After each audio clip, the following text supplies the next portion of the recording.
राधे राधे, नमस्कार, जय हिंद। चलिए आज का नया टॉपिक हम लोग स्टार्ट करते हैं। तो आज का हमारा टॉपिक होगा धर्म, जिसमें हम आपको से बात करेंगे धर्म पर। हम लोग चर्चा करेंगे अलग अलग धर्मों के बारे में।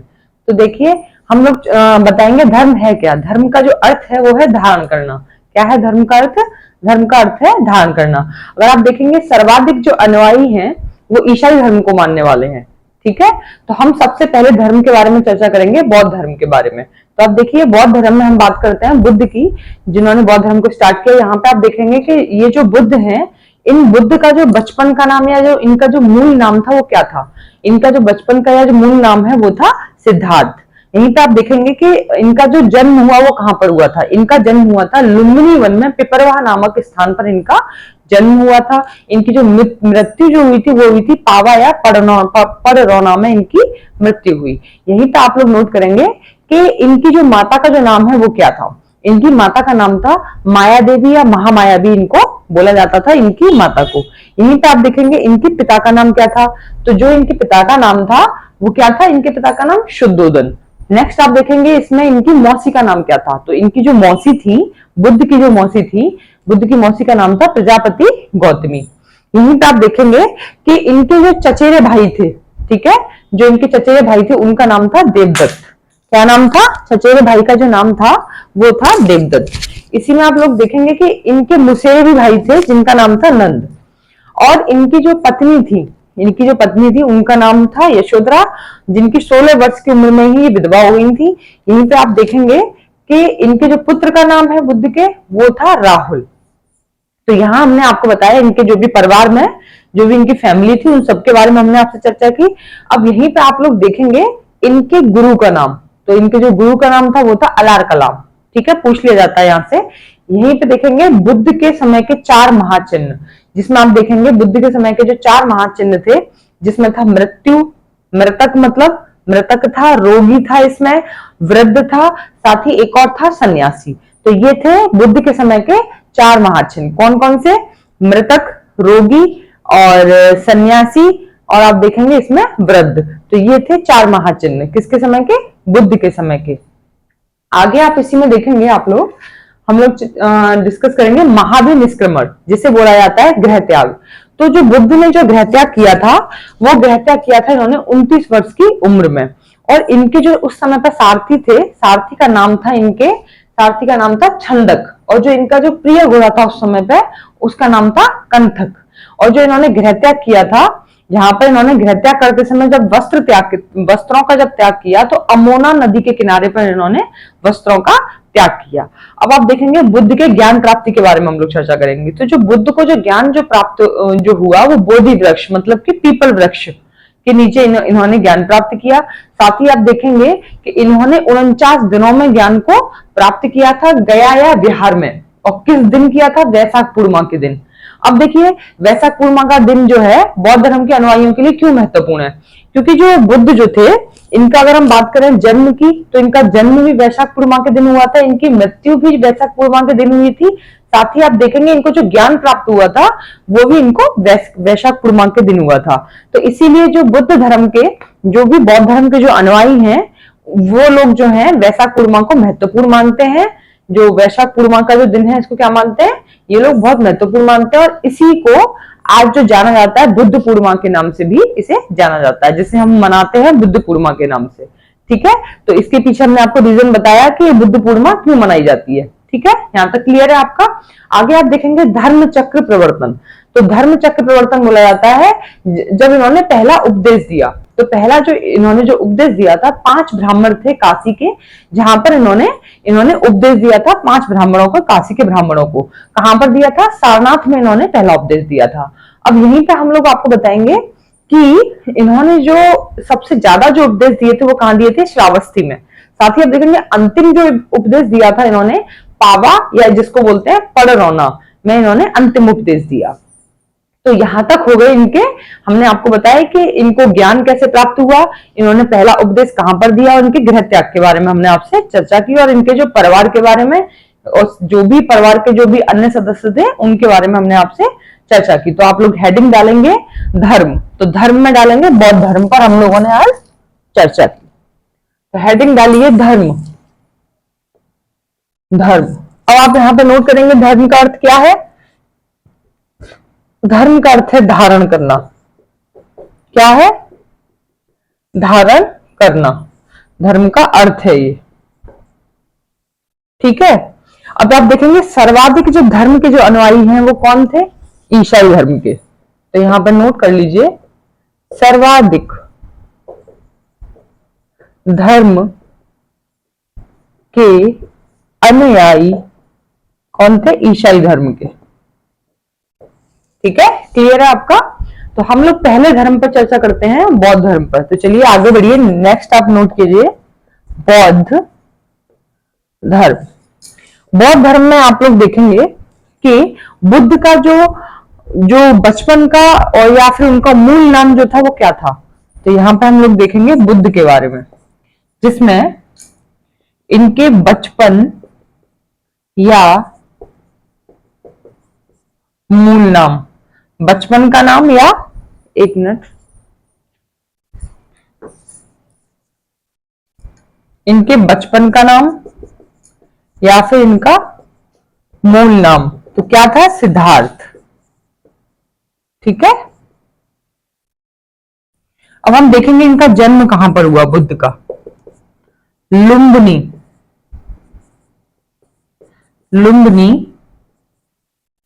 वन के पिपरहवा नामक स्थान पर इनका क्या हुआ था? इनका जन्म हुआ था लुम्बिनी वन के पिपरवा नामक स्थान पर। ठीक है, इसको आप यहां पर क्लियर करेंगे, लुम्बिनी को सही लिखेंगे, लुम्बिनी। ठीक है, तो लुम्बिनी वन के पिपरवा नामक स्थान पर इनका जन्म हुआ था। यहीं पे आप देखेंगे इनका मृत्यु, इनका जो मृत्यु हुआ था वो कहां पर हुआ था? इनका मृत्यु पावा, जिसे बोलते हैं पड़रौना भी, पावा या पड़रौना, कोई भी एग्जाम में जाएगा तो आप उस पर टिक करेंगे, या तो पावा भी दे सकते हैं या पड़रौना भी।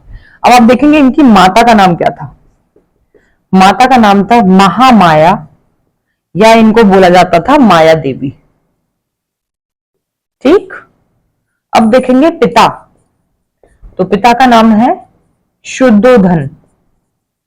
क्या है? पिता का नाम था शुद्धोधन। यहीं पे आप लोग देखेंगे कि इनकी मौसी, जिसको विमाता भी बोला जाता है, उनका नाम क्या था? बुद्ध की मौसी, जिन्हें विमाता भी बोला जाता है, तो उनका नाम क्या था?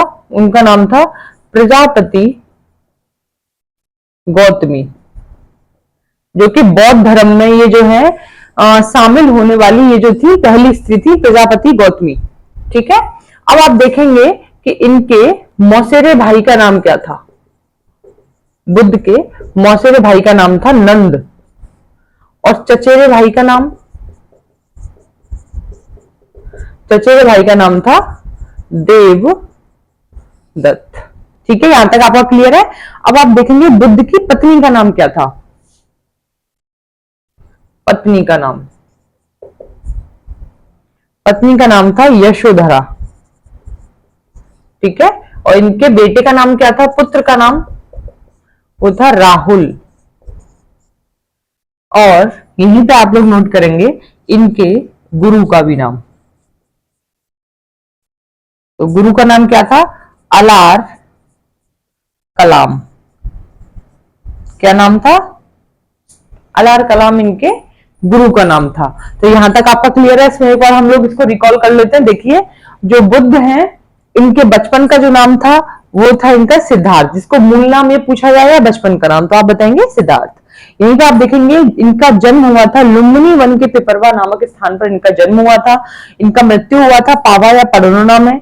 और इनकी माता का जो नाम था वो था महामाया या माया देवी। तो इनको महामाया भी बोला जाता था और माया देवी भी बोला जाता था। अब यहीं पे आप नेक्स्ट देखेंगे इनके पिता का नाम क्या था शुद्धोधन। नेक्स्ट आप देखेंगे मौसी, जिसे विमाता भी बोला जाता है, तो इनकी मौसी या विमाता जो है वो है प्रजापति गौतमी। नेक्स्ट देखेंगे मुसेरा भाई, जो इनके कजिन जो ब्रदर है, तो मुसेरा भाई का नाम है नंद, एंड चचेरे भाई का नाम है इनके देवदत्त। ठीक है, क्या है? देवदत्त, देवदत्त। यहीं पे देखेंगे पत्नी का नाम था यशोधरा, पुत्र या मतलब बेटे का नाम है राहुल, और गुरु का नाम है अलार कलाम। तो ये बहुत इंपॉर्टेंट है, यहाँ से क्वेश्चन भी बनते हैं। तो आप देखिए इसमें से जो मोस्टली जो पूछा जाता है, एक तो इनके बचपन का नाम पूछ लिया जाता है, ये इंपॉर्टेंट है। साथ ही आप देखेंगे इनका जन्म कहाँ हुआ था, ये पूछा जाता है इसमें। और कभी कभी इनकी माँ का नाम पूछ लिया जाता है या पिता का। लेकिन अब आप आगे देखेंगे इनके गुरु का नाम पूछा जाता है, गुरु का नाम क्या है, ये भी बहुत इंपॉर्टेंट है। साथ ही आप देखेंगे इनकी पत्नी का नाम और इनके बेटे का नाम। तो ये इसमें कुछ इंपॉर्टेंट पॉइंट है जो कि एग्जाम की दृष्टि से महत्वपूर्ण है। आगे आप देखेंगे कि बौद्ध धर्म के 4 महाचिन्ह कौन कौन से हैं। तो देखिए 4 महाचिन्ह आप यहां पर नोट कर लीजिए, 4 महाचिन्ह, 4 महाचिन्ह। तो कौन कौन से थे, पहला आ जाएगा वृद्ध, एंड सेकंड रोगी, थर्ड मृतक, और लास्ट आ जाएगा इसमें सन्यासी। ओके, तो आपका क्लियर है, ये 4 महाचिन्ह हैं बौद्ध धर्म के, वृद्ध, रोगी, मृतक और सन्यासी। अब आप लोग इसमें आगे नोट करेंगे, हम आपको बताएंगे इनके गृह त्याग इन्होंने किस वर्ष में किया, महाभिनिष्क्रमण भी जिसे बोला जाता है। तो आप लोग पहले इसे नोट डाउन कर लीजिए और हेडिंग डालिए महाभिनिष्क्रमण।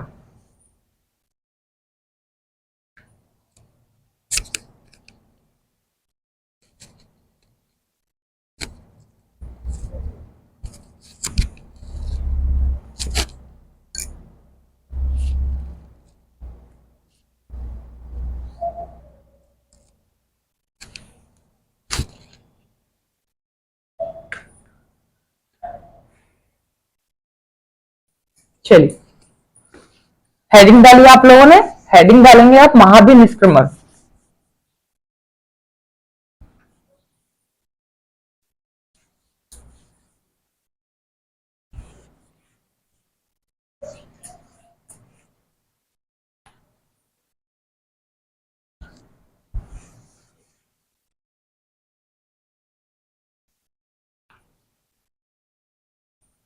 महाभिनिष्क्रमण, ठीक है। तो इसका मतलब है गृह त्याग। देखिए ऐसे भी पूछ लिया जाता है कि एग्जाम में पूछ लिया जाता है महाभिनिष्क्रमण, या फिर एग्जाम में दे दिया जाएगा आपको गृह त्याग। तो इसे क्या बोलते हैं, ऑप्शन में आपको दे देंगे, महाभिनिष्क्रमण दे सकते हैं, धर्म चक्र प्रवर्तन दे सकते हैं। तो आपको ऑप्शन लगाना है जिसे बोलते हैं महाभिनिष्क्रमण, गृह त्याग को। अब आप देखेंगे इनको इन्होंने गृह त्याग किस उम्र में किया था, उम्र 29 वर्ष के जब ये थे तब इन्होंने किया था। उस समय इनका सारथी कौन था, सारथी था इनका छंदक, ठीक है, प्रिय घोड़ा इनका। इसको एसी को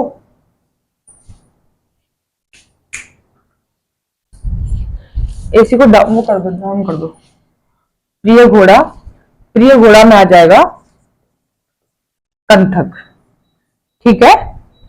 यहीं पे आप लोग देखेंगे इसमें ये हो गया सारथी, तो वो है छंदक, एंड प्रिय घोड़ा आप लोग देखेंगे, प्रिय घोड़ा है कंथक, और उम्र आप लोग नोट करेंगे 29 वर्ष, ठीक है। नेक्स्ट आप लोग देखेंगे इसमें कि इन्होंने किस नदी के किनारे वस्त्रों का त्याग किया, वस्त्र त्याग, अमोना नदी के किनारे, अमोना नदी के किनारे इन्होंने वस्त्रों का त्याग किया, ठीक है। तो ये क्लियर है आपका। अब आप देखेंगे ज्ञान की प्राप्ति इन्हें कैसे हुई, कहां पर हुई ज्ञान प्राप्ति। तो ज्ञान प्राप्ति जो हुई थी इन्हें, स्थान था गया या बिहार, डालेंगे गया, जो कि होता है, जो कि पड़ता है ये बिहार में। यहीं पे आप लोग देखेंगे कि ज्ञान प्राप्त कितने दिनों में हुआ था, 49 दिनों में। दिन नोट करेंगे 49 दिन में इनको जो ज्ञान प्राप्त हुआ था, 49 दिन में ज्ञान प्राप्त हुआ, ठीक है। और किस दिन हुआ था, तो वैशाख पूर्णिमा के दिन इनको जो ज्ञान है वो कब प्राप्त हुआ था, वैशाख पूर्णिमा के दिन,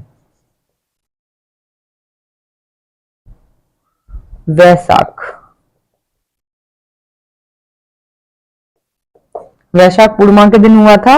और यहीं पे आप लोग नोट करेंगे कि इनको किस वृक्ष के नीचे प्राप्त हुआ था ज्ञान, तो पीपल वृक्ष के नीचे,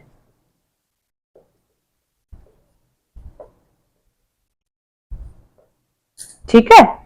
तो ये हो गया ज्ञान प्राप्ति के बारे में हमने आपको बताया। अब हम आपको बताते हैं कि देखिए आपको हमने बताया था वैशाख पूर्णिमा जो है ये क्यों मनाई जाती है, हमने आपको बताया कि जो वैशाख पूर्णिमा है, इसी दिन, वैशाख पूर्णिमा वाले दिन जो है बुद्ध का जन्म हुआ था, इसी दिन मृत्यु हुई थी और इसी दिन इनको ज्ञान प्राप्त हुआ था, जिसके कारण जो बौद्ध धर्म के अनुयायी हैं वो वैशाख पूर्णिमा को मनाते हैं। आज के समय पर इसको बुद्ध धर्म के सॉरी वो बुद्ध पूर्णिमा के नाम से इसको मनाया जाता है, वैशाख पूर्णिमा को। ठीक है, तो इसे हम लोग आपको नोट नहीं कराएंगे, आप लोग इसको अपने क्लियर कर लीजिए। हमने आपको बता दिया है कि वैशाख पूर्णिमा क्यों मनाई जाती है और इसका बुद्ध पूर्णिमा नाम कैसे रखा गया। ठीक है, यहां तक हमारा क्लियर है। अब हम बात करेंगे धर्म चक्र प्रवर्तन के बारे में, जहां पर इन्होंने पहला उपदेश दिया।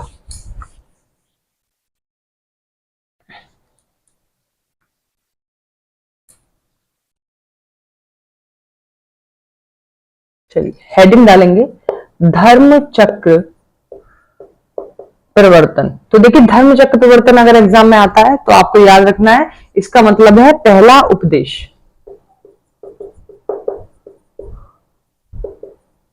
तो इन्होंने पहला उपदेश कहां दिया था? सारनाथ में। किसे दिया था? काशी के 5 ब्राह्मणों को उपदेश दिया। यहीं पे देखेंगे सबसे अधिक उपदेश, सबसे अधिक उपदेश कहां दिए थे? श्रावस्ती में। और अंतिम उपदेश कहां दिया था इन्होंने? अंतिम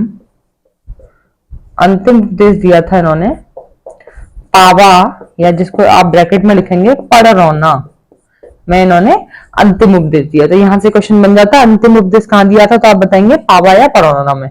कितने ब्राह्मणों को दिया था? काशी के 5 ब्राह्मणों को इन्होंने उपदेश दिया। और एक क्वेश्चन बनता है मोस्ट इंपोर्टेंट, धर्म चक्र प्रवर्तन जो है पहला उपदेश कहां दिया गया? तो सारनाथ में दिया गया था पहला उपदेश। ठीक है, तो यहां तक आपका क्लियर है।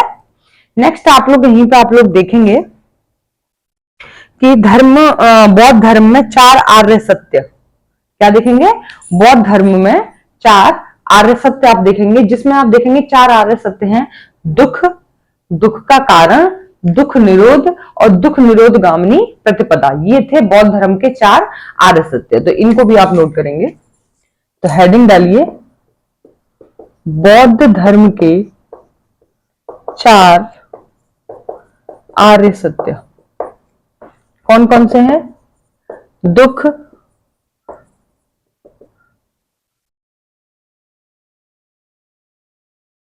दुख का कारण,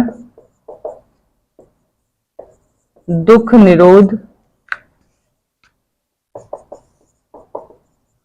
और लास्ट आ जाएगा दुख निरोध गामिनी प्रतिपदा। दुख निरोध गामिनी प्रतिपदा। तो ये है 4 आर्य सत्य बौद्ध धर्म के, दुख, दुख का कारण, दुख निरोध और लास्ट दुख निरोध गामिनी प्रतिपदा। तो ये थे 4 आर्य सत्य। अब हम आपको बताएंगे बौद्ध धर्म के समय के अष्टांगिक मार्ग, 8 मार्ग जो थे उनके बारे में हम आपसे डिस्कस करेंगे। तो पहले आप लोग इनको नोट कर लीजिए।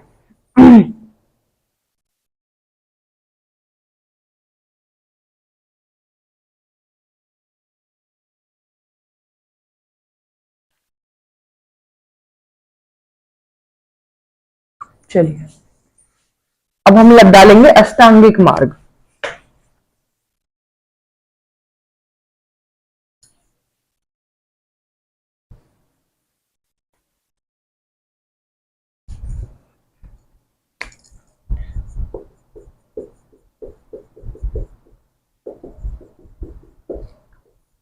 ठीक है, तो जिसमें आप देखेंगे अष्टांगिक मार्ग में सम्यक दृष्टि, सम्यक दृष्टि, सम्यक ज्ञान, सम्यक दृष्टि, सम्यक ज्ञान, इसी में देखेंगे आप सम्यक संकल्प, चौथा डालेंगे सम्यक अजीव,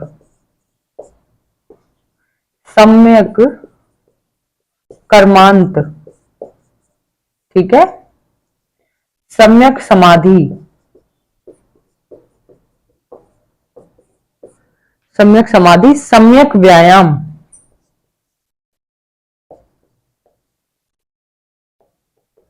एंड लास्ट आ जाएगा सम्यक स्मृति। ठीक है, तो ये थे आपके 8 जो है अष्टांगिक मार्ग बौद्ध धर्म के समय के। सम्यक दृष्टि, सम्यक ज्ञान, सम्यक संकल्प, सम्यक अजीब, सम्यक समाधि, और इसी में आप देखेंगे सम्यक व्यायाम, स्मृति और सम्यक कर्मांत। तो ये थे 8 अष्टांगिक मार्ग। अब हम बात करेंगे बौद्ध धर्म के समय के 10 जो सील बताए गए हैं। ठीक है, बौद्ध धर्म में निर्वाण प्राप्ति के जो 10 सील बताए गए हैं उन पर भी हम लोग चर्चा करेंगे। तो आप लोग पहले ये जो अष्टांगिक मार्ग है उन्हें नोट कर लीजिए।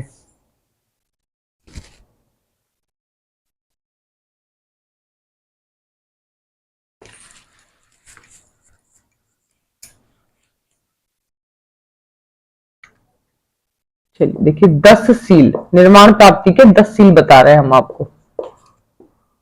तो आप देखेंगे सत्य, अहिंसा,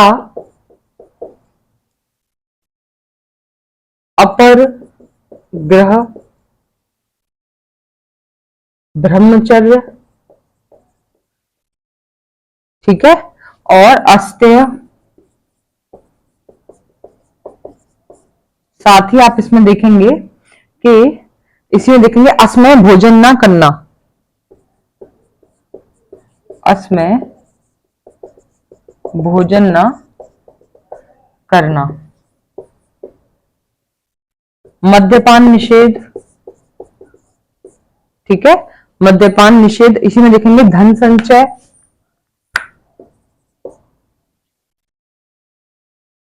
धन संचय। नमा आप डालेंगे नृत्यगान निषेध, नृत्यगान निषेध। एंड लास्ट आप डालेंगे कोमल संज्ञा का त्याग, कोमल संज्ञा। ये बहुत इंपॉर्टेंट है। देखिए 10 सील जो बताए गए निर्वाण प्राप्ति के, तो सत्य, अहिंसा, अपरग्रह, अस्तेय, ब्रह्मचर्य और नित्यगान न करना, मद्यपान न करना। साथ ही आप देखेंगे असमय भोजन न करना, समय पर भोजन बताया गया है, धन संचय, और लास्ट आप देखेंगे कोमल संज्ञा का त्याग।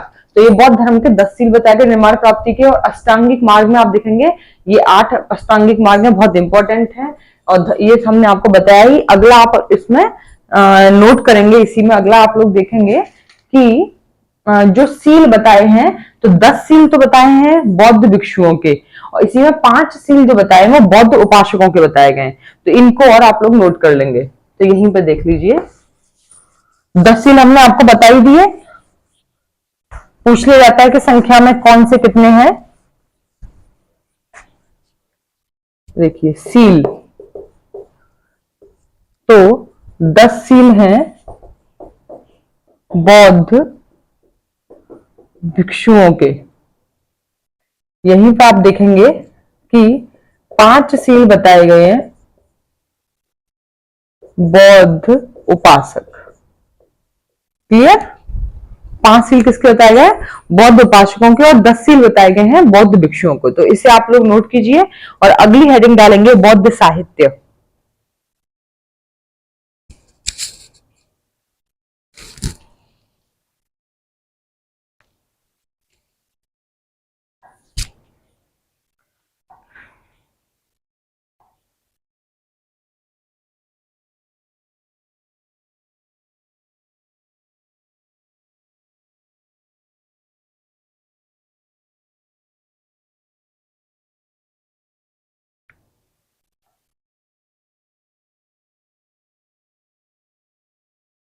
चलिए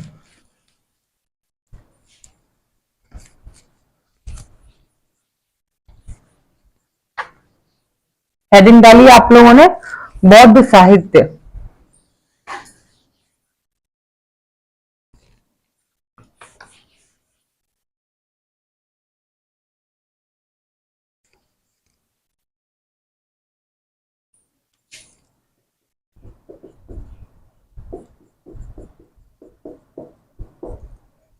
बौद्ध साहित्य। तो हम बौद्ध साहित्य में आज चर्चा करेंगे पिटक के बारे में। तो पिटक का अर्थ होता है बौद्ध साहित्य में टोकरी। तो कैसी टोकरी? ज्ञान की टोकरी। तो बौद्ध साहित्य में ही 3 पिटक बताए गए, विनय पिटक, सुत्त पिटक और अभिधम्म पिटक। तो जिनको बोला जाता है त्रिपिटक भी जिनको बोला जाता है।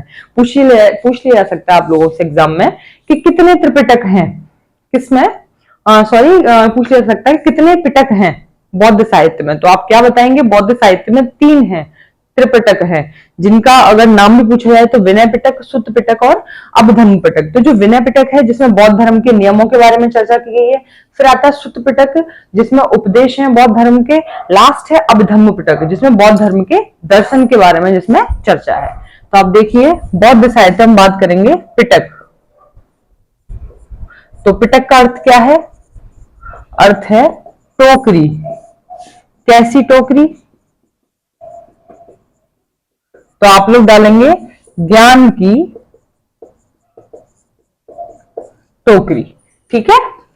अब आप देखेंगे पिटकों की संख्या कितनी है? संख्या तो वो है 3, जिनको बोला जाता है त्रिपिटक भी इनको बोला जाता है। अब हम बात करेंगे जो पिटक हैं उनके बारे में। तो पहला पिटक हमने आपको क्या बताया? विनय पिटक। विनय पिटक। दूसरा आप देखेंगे सुत्त पिटक। तीसरा देखेंगे अभिधम्म पिटक। अब देखिए विनय पिटक जिसमें बौद्ध धर्म के नियम है, इसमें उपदेश है सुत्त पिटक में। लास्ट आएगा, इसमें आ जाएगा बौद्ध धर्म का दर्शन, बौद्ध धर्म के दर्शन है। तो ये हुआ बौद्ध साहित्य के बारे में हमने आपको बताया, जिसमें हमने बताया आपको पिटक के बारे में। ठीक है। अब हम आपको बताएंगे बौद्ध धर्म के विभाजन के बारे में हम लोग चर्चा करेंगे। तो अगली आप लोग हेडिंग डाल के देखेंगे बौद्ध धर्म का विभाजन। तो देखिए बौद्ध धर्म का जो विभाजन हुआ था वो 2 भागों में हुआ था। प्रथम विभाजन हुआ था आपका हीनयान और महायान के रूप में। दूसरा जो विभाजन हुआ था वो हुआ था वज्रयान या तंत्रयान के रूप में और विज्ञानवाद या योगाचार्य। तो जो विज्ञानवाद या योगाचार्य के जो प्रणेता माने जाते हैं नागार्जुन को माना जाता है। और यहीं पे आप देखेंगे वज्रयान या तंत्रयान की जो प्रणेता माना जाता है, जो दूसरा विभाजन हुआ बौद्ध धर्म का, तो जिसमें वज्रयान या तंत्रयान की जो प्रणेता है वो मानी जाती है तारावती। ठीक है। तो इसके बारे में हम लोग चर्चा करेंगे। पहले आप लोग बौद्ध साहित्य के जो है इंपॉर्टेंट बिंदु इन्हें आप लोग नोट कर लीजिए।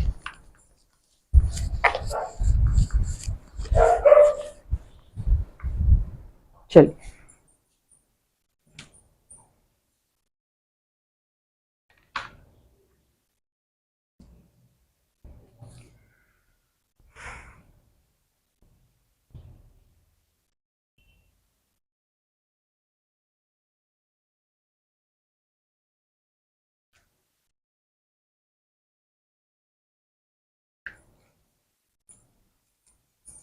हेडिंग डालेंगे बौद्ध धर्म का विभाजन। देखिए जिसमें आप देखेंगे प्रथम विभाजन के बारे में हम बात करेंगे। प्रथम विभाजन। तो देखिए प्रथम विभाजन में आप देखेंगे कि इसमें हीनयान और महायान के रूप में प्रथम विभाजन हुआ। हीनयान और सेकंड में आ जाएगा पहला हीनयान और सेकंड महायान। तो देखिए हीनयान में जो बुद्ध है ना उनको महापुरुष के रूप में दिखाया गया है। ठीक है। और इसमें महायान में बुद्ध को दिखाया गया है भगवान के रूप में। किसके रूप में? भगवान के रूप में। महायान में भगवान के रूप में दिखाया गया है और हीनयान में बुद्ध को महापुरुष के रूप में दिखाया गया। ये आपको अपने दिमाग में क्लियर रखना है। अब आप देखेंगे दूसरा विभाजन।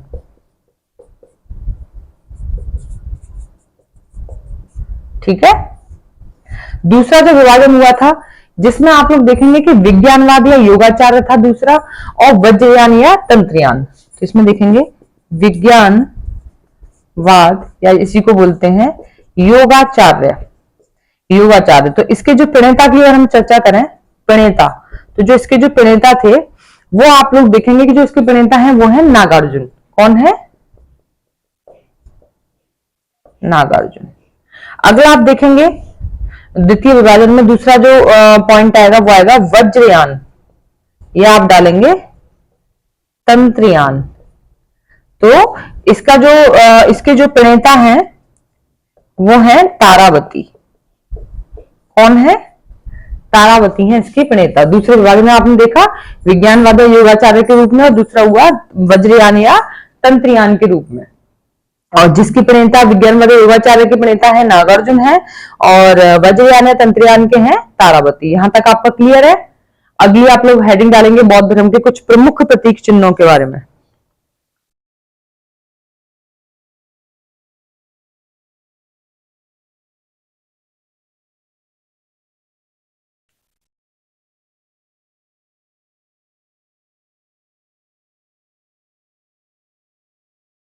चलिए,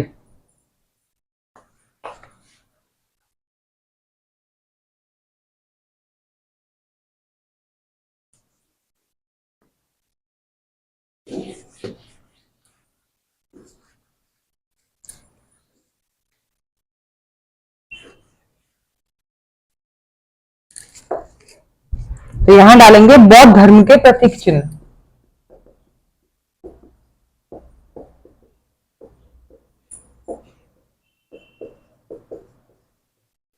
ठीक है, तो आप देखेंगे बुद्ध के जन्म का अगर हम प्रतीक की बात करें तो देखिए बुद्ध के जन्म का प्रतीक है कमल या सांड। यहीं पे देखेंगे कि बुद्ध की जो ज्ञान का जो प्रतीक माना गया, जिसको माना गया था बोधि वृक्ष, मतलब कि पीपल वृक्ष को। बुद्ध के अज्ञानता का प्रतीक जिसमें माना गया सांड को। नेक्स्ट आप देखेंगे बुद्ध के महापरिनिर्वाण, तो हमने बताया था महापरिनिर्वाण का मतलब है मृत्यु, तो जिसका प्रतीक था स्तूप। यही आप देखेंगे बुद्ध के गृह त्याग का प्रतीक तो घोड़ा है, और बुद्ध के प्रथम जो उपदेश का जो प्रतीक था वो हमने आपको बताया था धर्म चक्र प्रवर्तन। तो आप डालेंगे यहां पे बुद्ध के जन्म का प्रतीक, बहुत इंपॉर्टेंट है। सारे प्रतीक आप लोग देखेंगे तो पहला है इसमें आ जाएगा कमल और सांड। नेक्स्ट आप डालेंगे बुद्ध के ज्ञान का प्रतीक, बुद्ध के ज्ञान का प्रतीक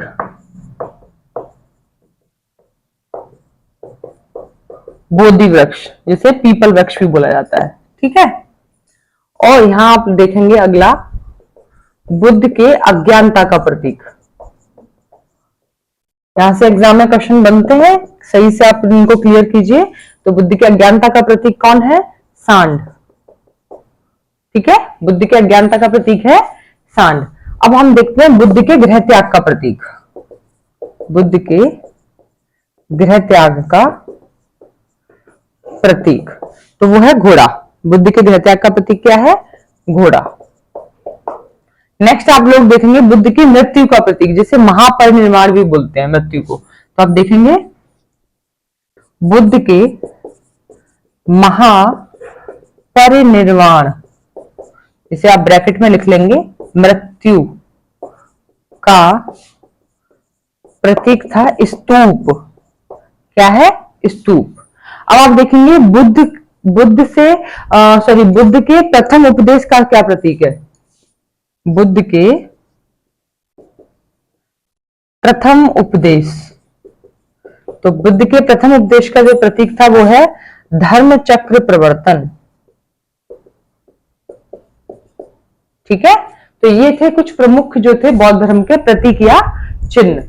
अगला आप लोग इसमें हेडिंग डालेंगे कि बुद्ध से जुड़े हुए अन्य व्यक्ति, तो हम लोग उन पर चर्चा करेंगे, बुद्ध से जुड़े हुए अन्य व्यक्तियों पर।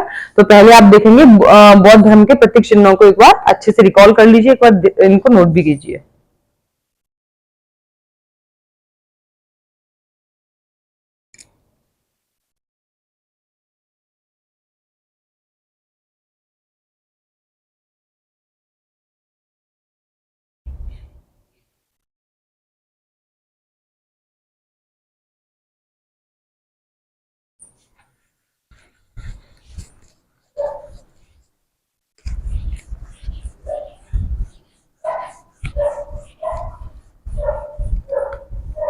देखिए, आप हेडिंग डालेंगे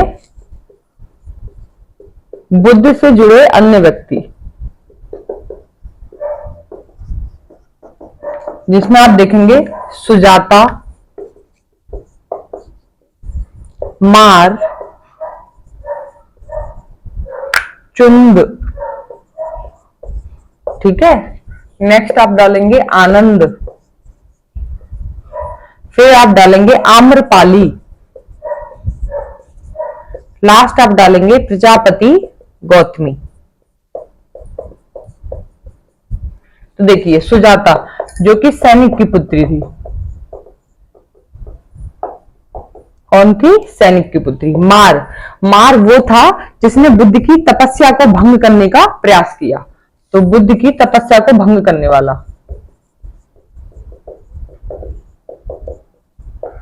भंग करने वाला ये राक्षस था, करने वाला राक्षस, ठीक है। चुंद, चुंद कौन था? जहां पर इन्होंने इनका अंतिम दिन जहां पर इन्होंने भोजन ग्रहण किया, ठीक है।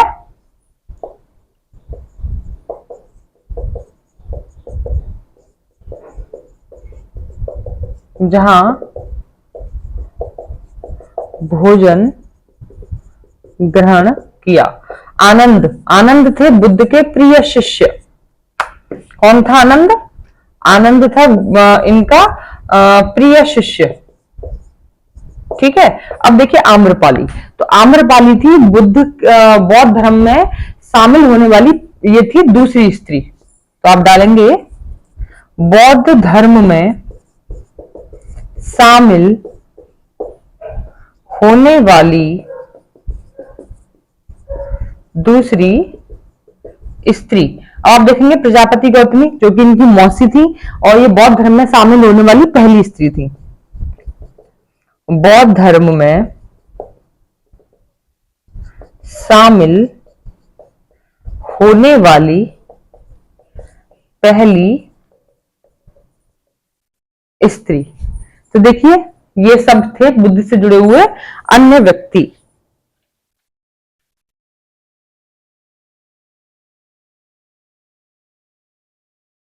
ठीक है। अब आप देखेंगे बुद्ध की विभिन्न मुद्राओं की संख्या कितनी है।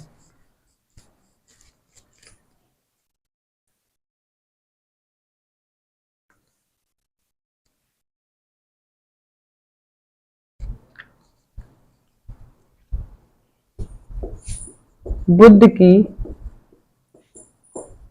विभिन्न मुद्राओं की संख्या जो कि है 10। कितनी है? 10 है। और बुद्ध ने पाली भाषा में जो है इन्होंने उपदेश दिए। तो आप देखेंगे बुद्ध ने पाली भाषा में उपदेश दिए। कितने दिए? किसमें दिए थे? पाली भाषा में इन्होंने उपदेश दिए थे। अब इनकी जातक कथाएं देखेंगे। 547 जो है जातक कथाएं बताई गई हैं बौद्ध धर्म में। जातक कथाएं कितनी बताई गई हैं? 547। ठीक है। बुद्ध के जो कि पूर्व जन्म की कहानी है। बुद्ध के पूर्व जन्म की कहानी है। तो ये हमने आपको बताया कुछ महत्वपूर्ण जो बिंदु थे। लास्ट में आपको बताया कि बुद्ध की विभिन्न मुद्राओं की संख्या कितनी थी, तो आप बताएंगे 10। बुद्ध ने जो उपदेश दिए थे वो पाली भाषा में दिए थे। जातक कथाओं की संख्या पूछी जाए बौद्ध धर्म में 547 है, जिसमें बुद्ध के पूर्व जन्म की कहानी है। नेक्स्ट आप देखेंगे बहुत इंपॉर्टेंट है कि सुजाता जो थी अन्य व्यक्तियों में शामिल है बुद्ध के समय में, जो कि सैनिक की पुत्री है। मार जिसने बुद्ध की तपस्या को भंग करने का प्रयास किया था। नेक्स्ट आता है चुंद, तो बुद्ध ने इन्हीं के यहाँ पर अंतिम दिन भोजन ग्रहण किया था। आनंद इनका प्रिय शिष्य रहा है बुद्ध का, तो ये क्वेश्चन पूछ लिया था। आम्रपाली बौद्ध धर्म में शामिल होने वाली दूसरी स्त्री थी। प्रजापति गौतमी जो कि इनकी मौसी है, जिनको विमाता भी बोला जाता है, और जो कि बौद्ध धर्म में शामिल होने वाली ये पहली स्त्री थी। ठीक है, यहाँ तक क्लियर है। तो ये था बौद्ध धर्म के बारे में। तो हमने आपको बताया। कल हम आपसे चर्चा करेंगे जैन धर्म के बारे में। किसके बारे में चर्चा करेंगे कल हम आपसे? जैन धर्म के बारे में हम आपसे कल चर्चा करेंगे। तो आज के लिए इजाजत दीजिए। आज जो भी क्वेरी आपको है आप हमसे कमेंट सेक्शन में डायरेक्ट पूछ सकते हैं। चलिए कल फिर मिलते हैं। राधे राधे, नमस्कार, जय हिंद।